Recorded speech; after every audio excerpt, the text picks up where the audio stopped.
DeSantis. My name is JP. I go to University of Chicago Law School. Richard brought me as a guest.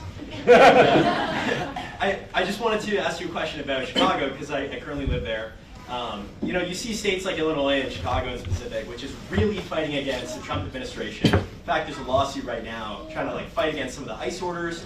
And I was just wondering from the opposite perspective, instead of fighting the federal government, what can states do to help against a lot of this illegal immigration? Is there anything that you can do as governor to help accelerate some of these processes? Just like to hear your thoughts. Yeah, I mean, I've already done it. So so I've been doing stuff now on this for a long time. You know, I've had people at the border when Biden was president, all this other stuff. When Haiti was having all the turmoil a year ago, people said, oh, you're going to be 100,000 Haitians show up in Florida. And I'm like, no, it's not going to happen. I put boats out. We stopped. We have people that have been working with ICE on different things for a long time. But I just signed an agreement with Florida Highway Patrol and ICE under something called 287G. So basically it's a bunch of programs where you can be deputized and exercise power alongside or even in addition to ICE. And so the state of Florida is going to do all that. I mean, we'll be the anti-California, the anti-Illinois when it comes to interior enforcement. Now, I'm currently battling our legislature about, yes, I'm going to do it as governor with our agencies, but really every local law enforcement needs to participate. You cannot frustrate the interior enforcement. So we're looking to, I think we're going to generate something this week.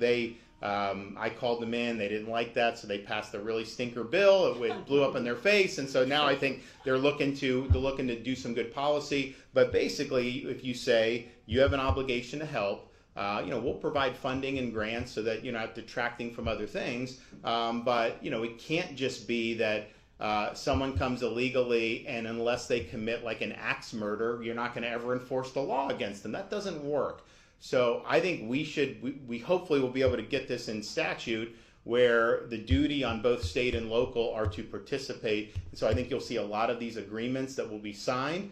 It'll be a force multiplier. And the thing is yes, secure the border with a wall. Yes, go after the cartels. But ultimately, if people know as long as they get here, then there's never going to be enforcement. People are going to still be enticed to come. And so when they see that there's going to actually be interior enforcement, I think it's a huge deterrence for people to come illegally. I also think these sanctuary cities should be defunded.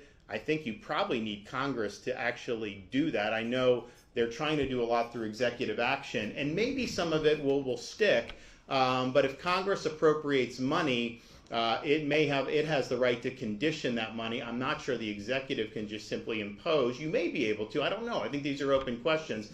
But clearly, Congress can just say, if you're not participating, you are ineligible for all these funds. And I think that they should do that. And it also brings up, just beyond immigration, you're watching with the DOGE, and they're going into some of these agencies and they're pulling this stuff out and highlighting this stuff. Why is it taking Elon Musk to do this? Okay, Republicans have had the House control the majority of the last 15 years. Why haven't they ferreted this out? And why do they continue to pass omnibus spending bills and continuing resolutions that basically give the bureaucrats free rein? Bureaucrats, if they know that behaving badly will lead to their programs being defunded, they have an incentive to behave better. If they think it doesn't matter and the government's on autopilot and Congress is just going to continue to do these massive spending bills that nobody reads, then they have every incentive to behave badly. And so I think that's why you've seen things like this USAID go off the rails. I think that's why you're going to see a lot of corruption in FEMA and some of these other agencies, because there's no accountability. Congress has ceded its most important power, the power of the purse. Why?